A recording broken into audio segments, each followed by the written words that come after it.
there's probably little to no way of doing background checks.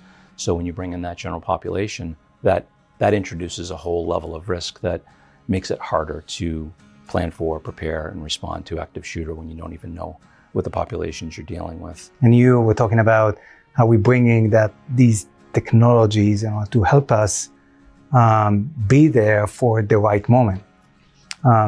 As we see Gen AI advance, and the capability of Gen AI and AI in general is about predictability. It's about understanding the environment without really following a very step-by-step process. It's really almost like inventing the process. Thanks for joining us today. We've got a very good panel today to talk about active shooters, safety in universities, hospitals, corporate institutions, etc. So joining me, I'm going to do introductions. Joe, can you start? Thanks, Patrick. My name is Joe Souza. I'm the Vice President of Sales for Serverly. In partnership with USTA, we're a solutions provider in the security industry for basically any type of industry that you're looking for. So retail, higher ed, government, you name the industry, we can help support that. I've been in the security career field for about 35 years. I started after a tour in the Air Force. I started my security career field working as a support contractor for the US Air Force, did that for about 10 years. Then I worked for 2 defense contractors doing all things physical security. Migrated to Iron Mountain Corporation, where I ran 700 facilities in North America, all things physical security, alarms, access control, intrusion detection systems, guard force management.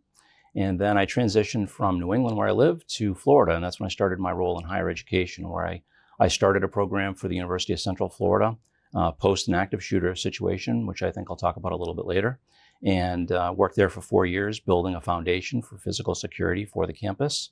Then I transitioned to the University of Florida, did the same thing for them for nearly 4 years, helping build upon a very rudimentary, although it was the oldest university in the state of Florida, they didn't have good technology in place, standardized policies, procedures, construction standards. So I did that, and then I joined Serverly. Excellent. Thank you. Avi? Hey, Patrick, good to be here. My name is Avi Golan. I'm the CEO of USTA. We develop advanced AI technologies for the security industry, for building security and safety solutions. We've been in the industry for almost 10 years. We were working to perfect the algorithm capability, the software enablement, and then work with partners like these established guys with us in the past few years. Looking forward to talk more about this industry. Excellent. Thanks for joining us. Wes? Hey, Patrick. I'm Wes Drake with Omni Response. I'm the Chief Operating Officer there. We've been in the school safety and active shooter space for about 2.5 to 3 years at this point. Our core competency is our platform. So we have a platform, a command and control platform, enabling us to remotely command and control different assets. Based on an alerting criteria, we can trigger different capabilities to enhance the overall safety of that location without any human interface, creating efficiencies for any first responders or people who are reacting to that environment. So yeah, just as Avi spoke, we do this by leveraging a multitude of different partners in order to create a comprehensive security solution for that particular environment. So I appreciate you guys having me here. We started with face. We then try to understand the skeleton of the body, each one of the limbs, how they move, to create, at the beginning, we call about predictive analytics. So someone is sleeping on a paddle of water. Eventually, we looked at it as a behavior analytics. How can we really detect the situation when it happened? Someone is crouching, someone is falling. Is it heart attack? Is it just on the floor like lying and sleeping? Or how can we really understand the person's situation in a crowded physical environment? And that's where we actually started to build these technologies in order to get to the Holy Grail. And the Holy Grail is the predictive of a situation before it happens, before it's going to happen, and far away from the place that is going to happen. So if we're thinking about crowded environment, that's one. We're thinking about multi-cameras. So how do multi-camera tracking and understanding of that situation? And you're talking about a very old camera infrastructure and not necessarily a smart one, but we put the software in order to make that camera smart, and create all of this environment for better detection. But that environment, we cannot work as by ourselves. It needs to be integrated.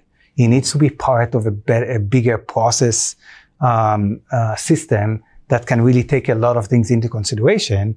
We will bring these tools in order to make it happen, in order to make the right accurate identification in a very scalable environment. Like you're talking about thousands of cameras in a safe city, for example.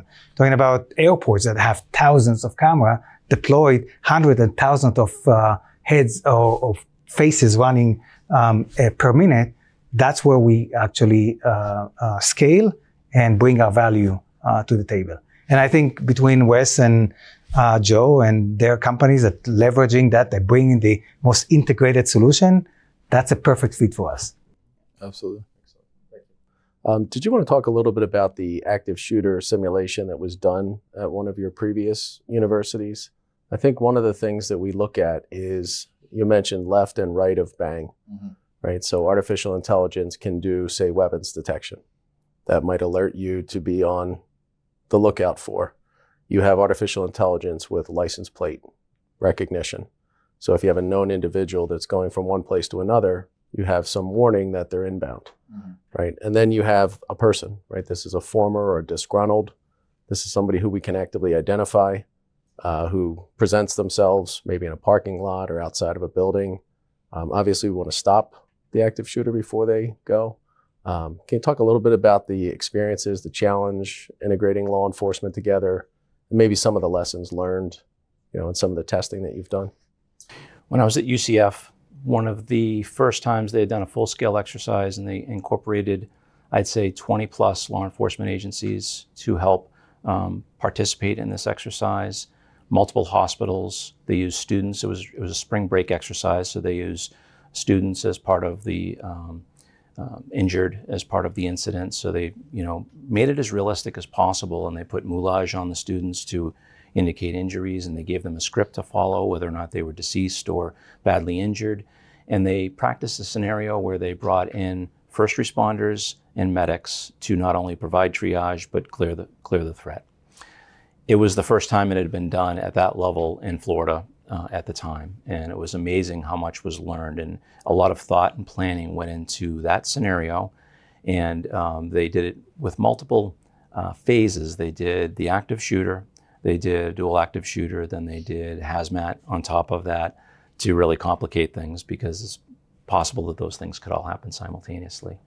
And then they made sure that they provided a safe environment for law enforcement, because you're going to have all of these agencies participating in exercise at the same time. You don't want to make them a target, because they replaced their real weapons with blue plastic guns. So they were really in harm's way themselves. So they had to provide perimeter protection for all of that. Quite interesting to learn. And it was the first time that a lot of these agencies had ever responded to, even in a drill situation, an active shooter drill. The whole thing was videotaped. We used all of our surveillance cameras. We put the scenarios in places where we had good coverage, so then we could do the after action analysis and see what went well, what didn't go well. You talked about communications, Wes, and one of the things we realized is these different law enforcement agencies have different radio systems. Some are encrypted, some are not encrypted. And the complications with communications that exist is a real thing. When the call comes in from 911, where is it going? It depends on where you are on campus when you use your cell phone, where that call goes. So even if your university has a 911 dispatch center or a PSAP, it might go to the county. So they're not as familiar with the facilities and what's going on. You talk about air support from drones. Florida does a pretty good job, as does California. There's a lot of county sheriff's departments with air support. So we started doing things like painting the building number on top of the roof for easy identification when they're showing up for an aerial perspective. Okay, it's the student union. Well, where is that? What building number is that? They may fly, they may be familiar. They started putting law enforcement officers on rotation with the sheriff's office to fly and be more familiar with campus. So if that happened, all of the pilots had the experience of the officer from the university, and they would do patrols routinely over the campus and do different landing zones and practice that in different responses.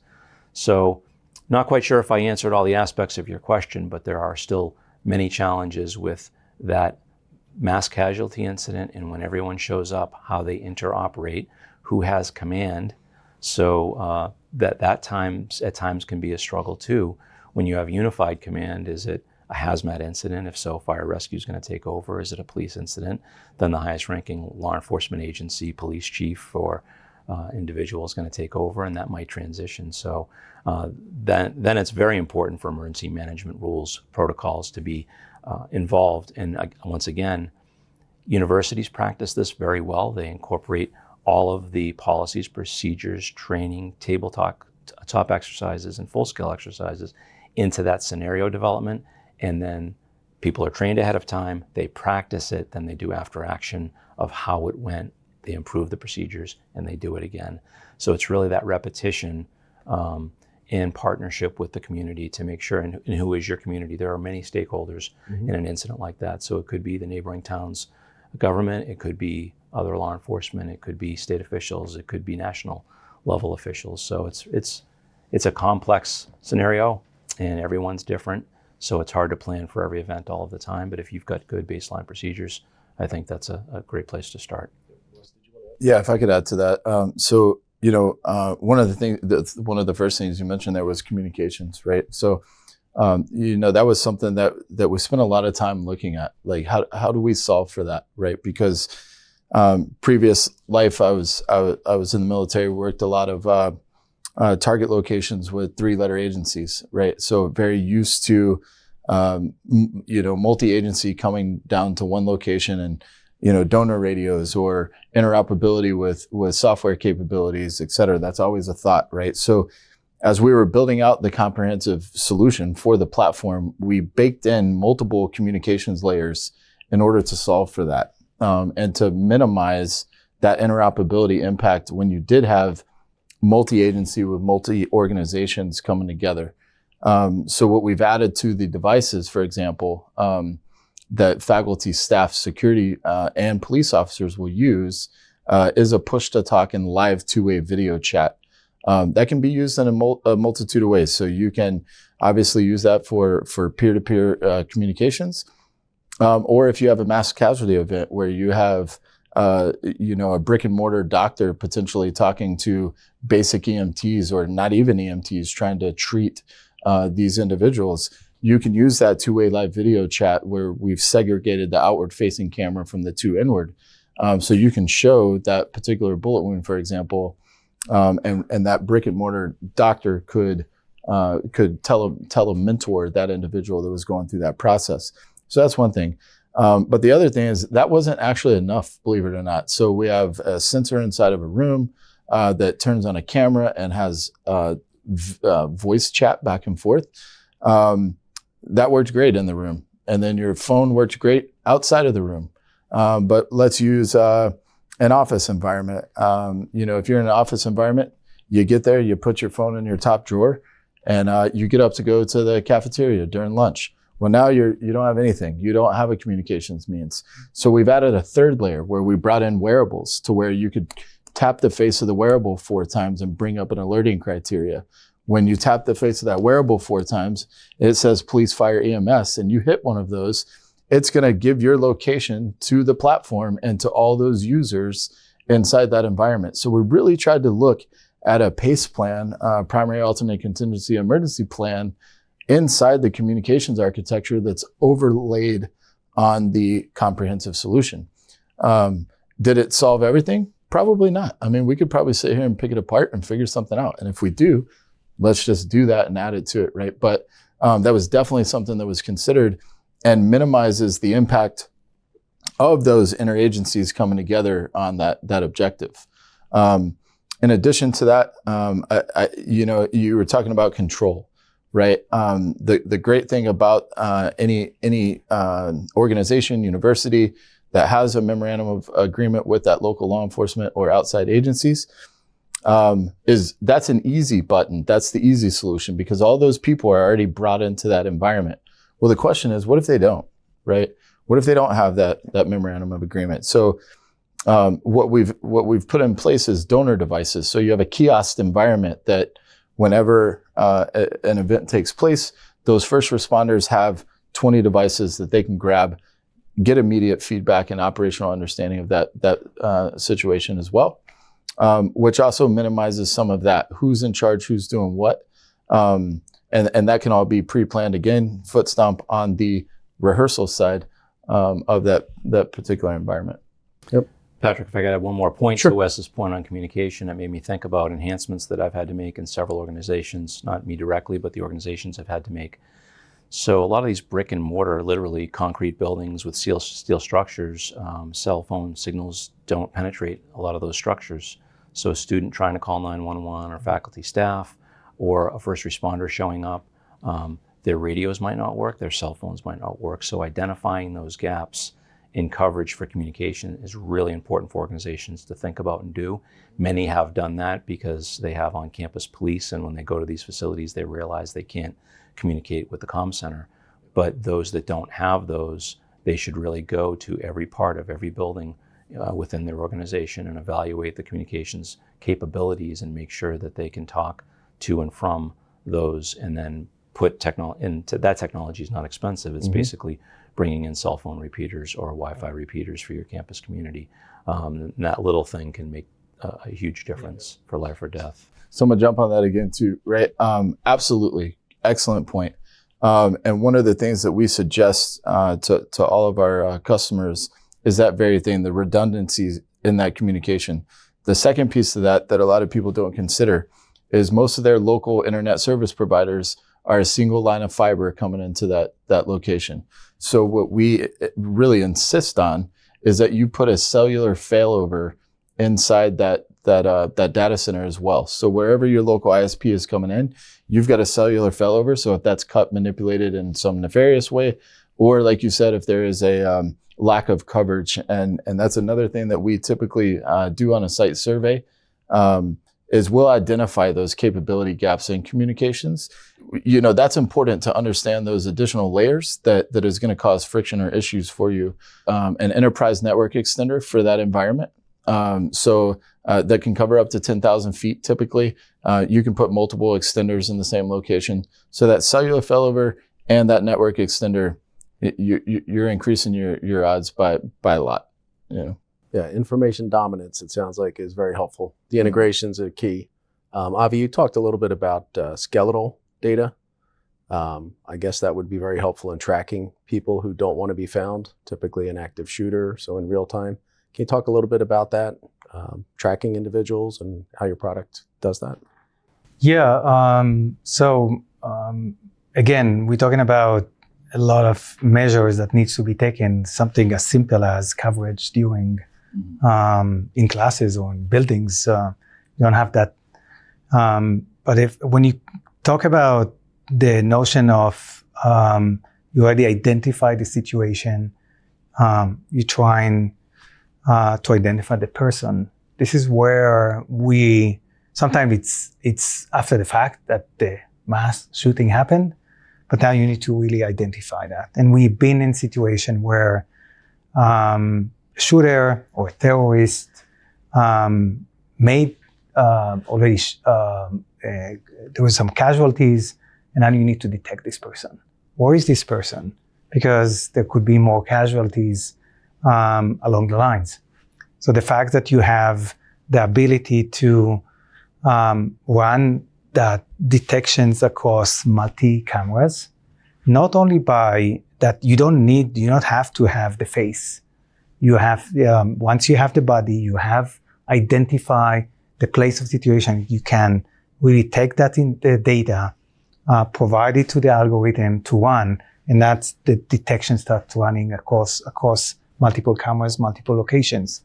And that comes handy when the situation starts to be more complex, accelerate, a lot of forces in law enforcement in the areas trying to find the active shooter.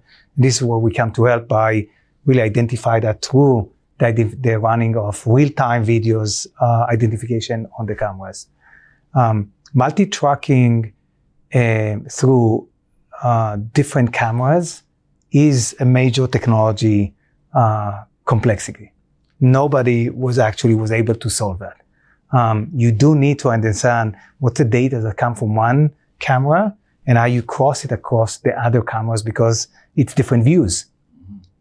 And then match it together to identify that person. The understanding of body structure is helping us understand. It's almost like taking a fingerprint. We know how to do with the face. We're taking a fingerprint with the body. And that's where we've been able to do the tracking through multiple cameras. Again, processing, moving data or taking data from multiple cameras and comparing the cross and then creating that identification. And that's some of the innovation in technology that we bring into that. And again, I'm just keep saying it again and again.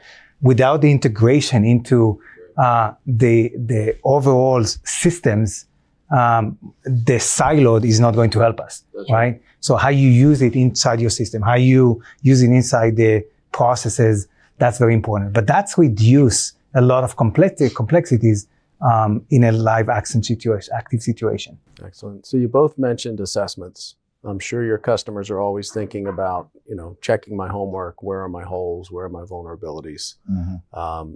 They're trying to strike a balance with their budget, right? They're trying to spend enough of the money before something happens, or they're responding to something that did happen to try to prevent it from ever happening again. Can you talk a little bit about the assessments and how you help people prioritize?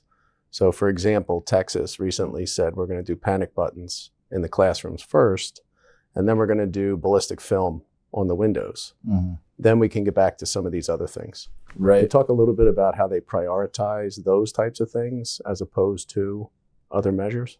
Yeah, interestingly enough, that's something that came, I'll call it a little bizarre to me, right? Because, of course, when you go in and you do a threat assessment, you want to cover all capability gaps within that threat assessment. However, like you mentioned, budget doesn't always lend well to that, right? So I quickly had to just kind of figure out a different way of approaching those priorities. And, what is our role in the collaboration and consulting to that security director, for example, right? That's a question that we don't typically talk about. Is it my role to teach him or her, or is it the opposite way, or is it a collaborative effort? And we see that as collaborative, right? I'm obviously not going to turn a blind eye to a gaping security threat that I see there. However, what that ended up looking like is you essentially offer the Cadillac, if you will, right? The solution that will solve to the best of your knowledge as the tactician, if you will, the security assessor, and the technology. Putting all those together and understanding that is where I think it has to become a collaborative effort. I'll give an example. I went to a school to do an assessment. They had 293 cameras in the school, very well placed. And we did an assessment of those first. And then as we were walking, I asked what this entranceway was, kind of on the side of the building. Well, that was the car rider entrance, right? No camera on the exterior of the car rider entrance. No camera on the interior. You had to come through a short hallway, about 30 feet. And then you got to cameras going bi-directional down that hallway. So that was of interest, obviously, to that security director. I said, hey, just asking a question. I don't understand every other entrance point in this facility has got bi-directional cameras, both internal and external of the building, except for what I would see as one of your most vulnerable places in this entire spot. And he immediately wrote that down and said, hey, I'm gonna fix that tomorrow. Okay, great. But so to answer your question, that's 293 cameras. That's 293 points of payment just on cameras, for example. So do they need 293 cameras? Or can they phased approach those different solutions? That's the other thing that we looked at when building this comprehensive solution. Is it one and done? Are you interoperable? Are you messing with interoperability after that? No, you're not. So any additional sensors, assets, robots, drones, facial recognition, weapon detection, chemical radiological sensors, whatever piece of hardware that you have brought back into that, or you've had the budget to buy now, we simply integrate that in as well, right? So additional tablets, additional gunshot detection devices, additional cameras, you buy all new cameras.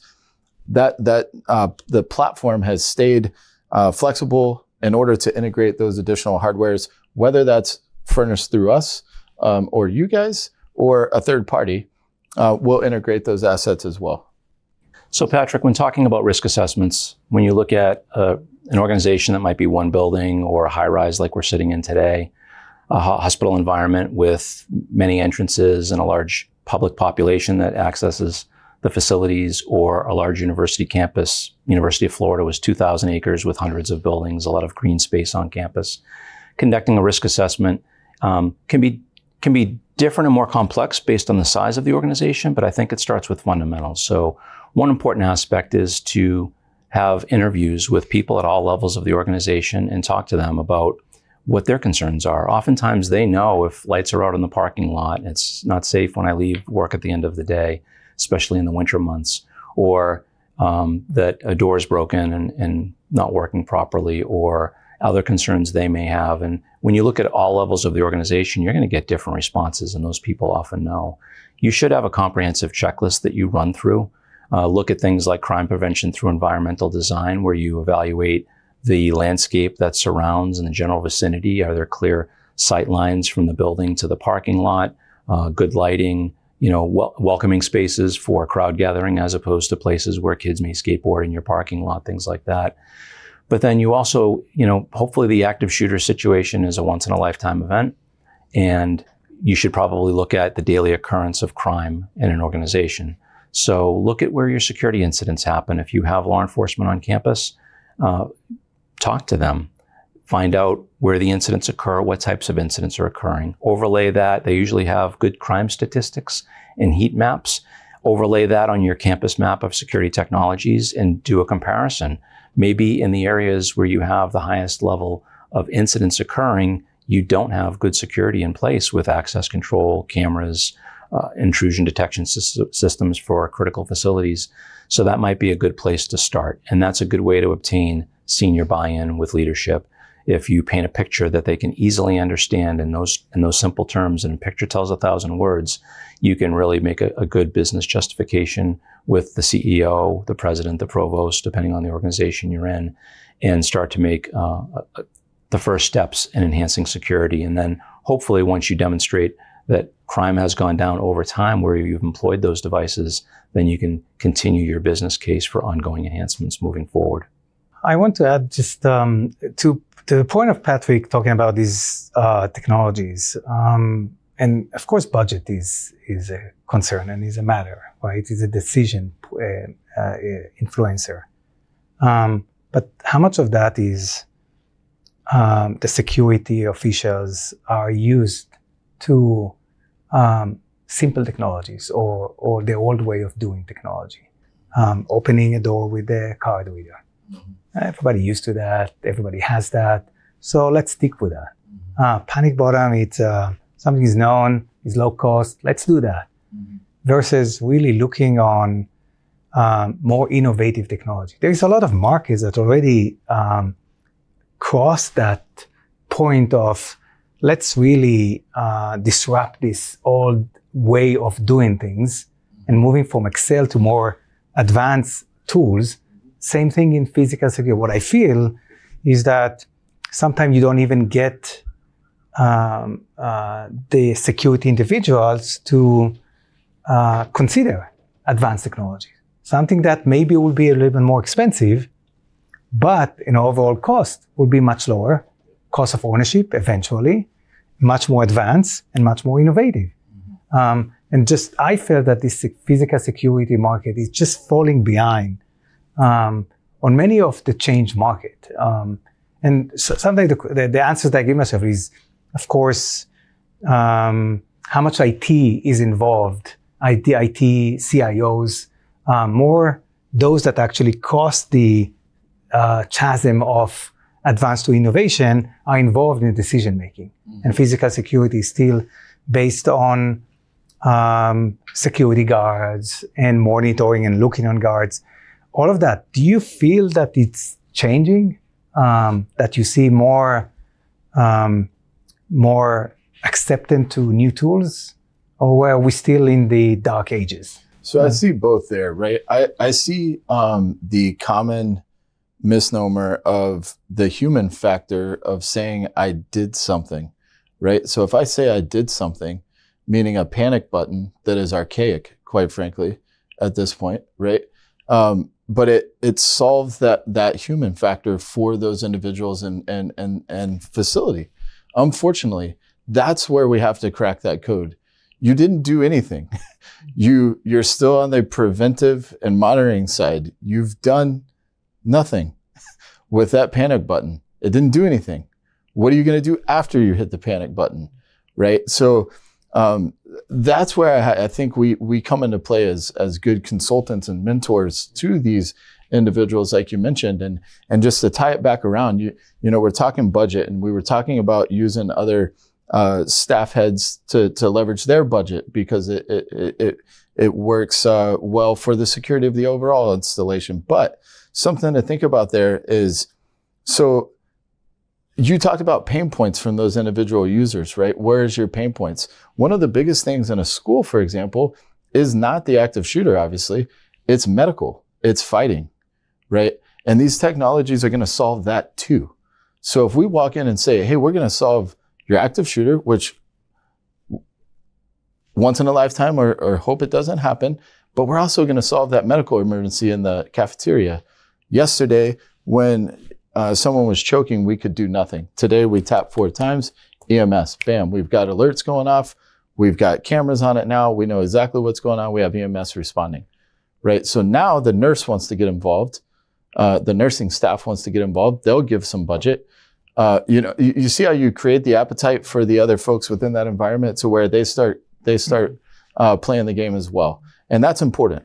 It has to be frustrating when you see that even recently in the news, universities have had lots of incidents where lots of damage. One just reported on the West Coast, $750,000 in damage. So the university has to come up with the money to make the repairs for the damage when they could have used a fraction of that technology money to prevent that problem. So I'm sure you've seen that before. Yeah, and I guess I'll add, Avi, to your question.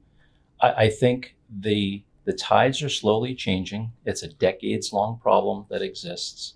Systems integrator in the security space have sold technologies that are not interoperable. So you put in an access control system that cannot talk to your video management system. Yeah. And the bigger players in the space are starting to provide proprietary solutions where they can give you all of that in one. But if you have disparate systems, it's still a challenge. I think my generation, our generation of older white-haired gentlemen is being replaced by a younger population of people that are more in tune with the technology. And I think that the term convergence between IT and physical security is more real than it's ever been. It's taken, again, decades. They started that term in saying that it was, those two groups are going to work more together because physical security technologies were more reliant on IT backbone infrastructure. And I think by the nature, the CIOs are now getting involved. They're taking ownership oftentimes of a lot of these security systems. And I don't think that's a bad thing. I think as long as there's a partnership and the security professional knows which technologies they want to pursue, and they talk to the CIO and the IT teams, and they develop the right solution for their environment, I think that's a good thing. But I hope that it's a community-wide approach and not just limited to new individuals or an innovative company that wants to make cutting-edge changes. One small thing we did, and it's getting away from mag-stripe technology. I did it at both UCF and University of Florida. We were using magnetic stripe cards. Before I left the University of Florida, we went to an app-based access control system. Everyone has a cell phone or a smart device, and they can use that as their access credential, their library card, their meal card, their bank card. That's simple stuff, but it's existed in Apple Pay and everything for so long, and now security is starting to leverage that, and I think that's a good thing. And I think the evolution of AI and tools such as yours are taking, I think you'll see it go very fast from here on out. So you're hopeful. I am. Yeah. So we want to thank our viewers for spending time with us today. We're going to leave information so you can contact these gentlemen and learn more and maybe do a security assessment yourself. Thank you. Thank you, Patrick.